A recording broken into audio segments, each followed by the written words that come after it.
Hello students, welcome to the Steno tutorial। SSC skill test grade C के लिए 100 शब्द प्रति मिनट डिक्टेशन की एक नई सीरीज आज से चालू हो रही है। लेखक रामधारी गुप्ता। डिक्टेशन 5 सेकंड से स्टार्ट होगा। Yes, start. महोदय, पर्यावरण से तात्पर्य किसी एक व्यक्ति के परिवेश से नहीं वरन व्यक्ति के, समाज के, राष्ट्र के और इस सारी पृथ्वी के ही परिवेश से है, जिसका प्रभाव व्यक्ति, समाज, राष्ट्र और सारे विश्व पर पड़ता है। पर्यावरण से तात्पर्य पेड़ पौधों, नदी, पहाड़ या किसी तंत्र विशेष से नहीं वरन उस समग्र वास्तविकता से है जिस पर मानव मात्र का अस्तित्व और उसका संपूर्ण आध्यात्मिक एवं भौतिक विकास निर्भर है।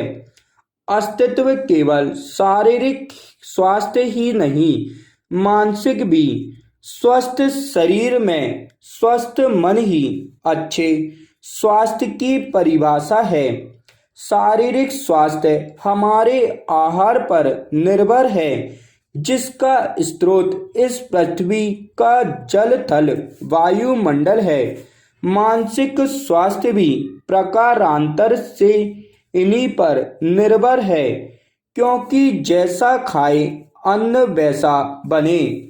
मन स्वस्थ जीवन पर सबसे अधिक प्रभाव हमारे चिंतन का, हमारी परंपराओं का और उन सब परिस्थितियों का पड़ता है जो हमारे ऊपर आरोपित हैं या की गई हैं या की जा रही हैं। इसलिए पर्यावरण या परिवेश में जल थल वायु ही नहीं बल्कि वे सारे घटक महत्वपूर्ण हैं, जिनका कुछ भी प्रभाव हमारे जीवन पर, हमारी क्रियाशीलता पर, जैसे हमारे विचार, हमारे आचरण और हमारी परंपराएं एवं संस्कृति आदि। Paragraph change. सदा से मानव की आकांक्षा उन्नति और विकास की रही है। जगत का अर्थ ही है गतिमान, और गति दोनों ओर संभव है। उन्नति की ओर भी और अवनति की ओर भी। पहली को हम प्रगति कहते हैं, दूसरी को अगति, विगति, अधोगति या दुर्गति कह सकते हैं। वास्तव में मनुष्य ऐसा जटिल प्राणी है जिसमें अनेक विरोधाभासी और असंगत प्रतीत होने वाली प्रवृत्तियां एवं प्रतिक्रियाएं होती हैं। वह कानून और व्यवस्था की मांग करता है, किंतु चलचित्र, दूरदर्शन आदि में स्वतः बढ़ती हिंसा या खेलों में युक्ति पूर्वक की गई हिंसा अथवा अनीति से मंत्रमुग्ध भी हो जाता है। मनुष्य अपनी ही जाति या वर्ग के व्यक्तियों के प्रति प्रायः बहुत अधिक प्रतिद्वंद्वी होता है, किंतु कोई बाहरी खतरा उपस्थित होने पर उनके प्रति हद से ज्यादा सहयोगी बन जाता है। वह सड़कों पर या युद्धों में सामूहिक विनाश के प्रति उदासीन रहता है, किंतु किसी खान में फंसे हुए एक व्यक्ति या किसी कुएं में गिरे हुए एक बालक की रक्षा करने के लिए ढेरों साधन जुटा लेता है। कुछ विद्वान कहते हैं कि मनुष्य बंदर की संतान हो या ना हो, किंतु उसमें खालिस बंदर की द्वैध प्रकृति प्रायः ही होती है। उसमें शाकाहारी बंदरों की भांति वृक्षों में उछल कूद करने की प्रवृत्ति होती ही है। साथ ही ऐसे बंदरों की स्वाभाविक जिज्ञासा भी होती है जो अत्यंत संगठित गिरोहों में रहते हैं और भांति भांति का मांस खाने में मजा लेते हैं। मनुष्य की ऐसी परस्पर विरोधी इच्छा आकांक्षाओं से निपटना असंभव होता है, फिर भी किसी प्रकार का संतुलित मध्यम मार्ग अपनाना अनिवार्य होता है। यही बुद्धिमानी का रास्ता है। विद्वानों ने मानव की मूलभूत आवश्यकताओं को 5 स्तरों में रखा है। Paragraph change. महोदय, जो एक के बाद एक आते हैं। शारीरिक आवश्यकताएं यथा भोजन, कपड़ा, मकान और आराम जीवन की मौलिक आवश्यकताएं हैं। दूसरे स्तर पर आती है सुरक्षा और भविष्य के प्रति निश्चिंतता। इनके लिए मनुष्य भांति भांति की वस्तुओं का संग्रह करता है।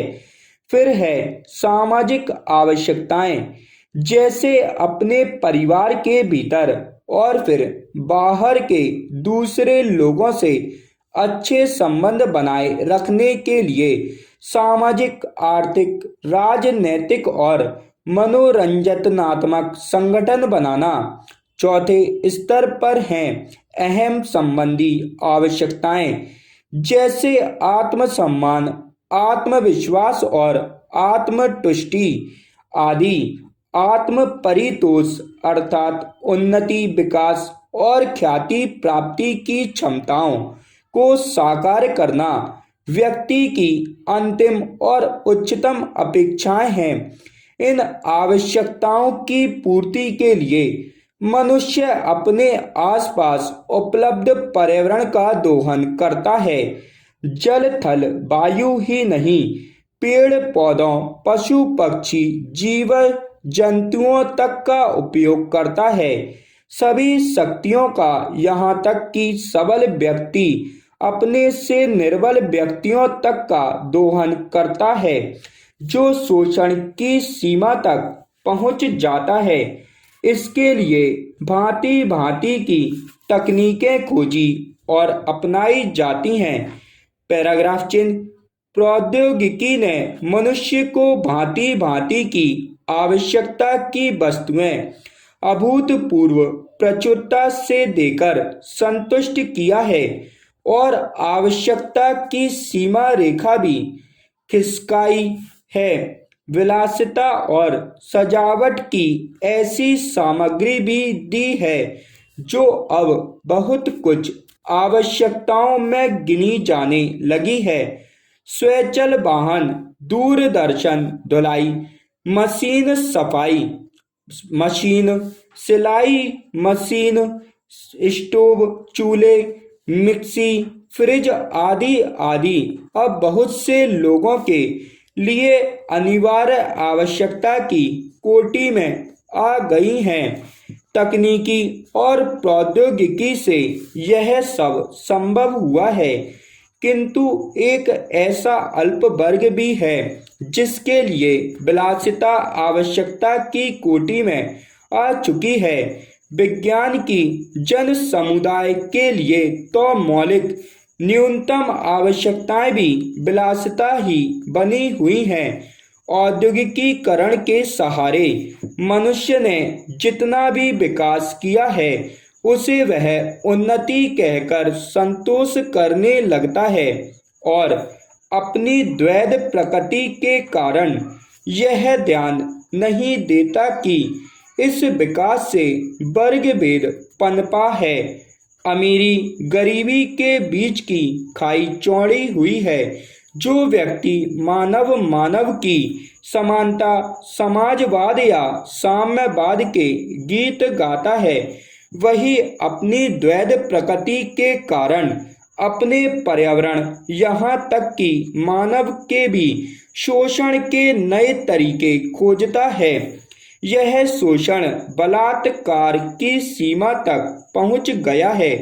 मनुष्य ने अपनी बुद्धि का प्रयोग किया, फलस्वरूप भांति भांति का औद्योगिकीकरण हुआ और जल थल वायु सब प्रदूषण के शिकार हो गए।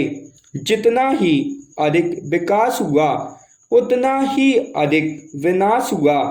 प्राकृतिक संपदा का भीषण अहास हुआ। व्यापक वन विनाश से भूमि बंजर और मरुस्थल बन गई। एक बड़ा हवाई जहाज एक दिन में जितनी ऑक्सीजन खर्च करता है उतनी ऑक्सीजन 17,000 हेक्टेयर वन में तैयार होती है, और वन बचे ही कितने हैं। इस उद्योग प्रधान सभ्यता का केंद्र पूंजी है और धर्म स्वार्थ है। मनुष्य का शोषण कर रहा है। देश का स्टॉप।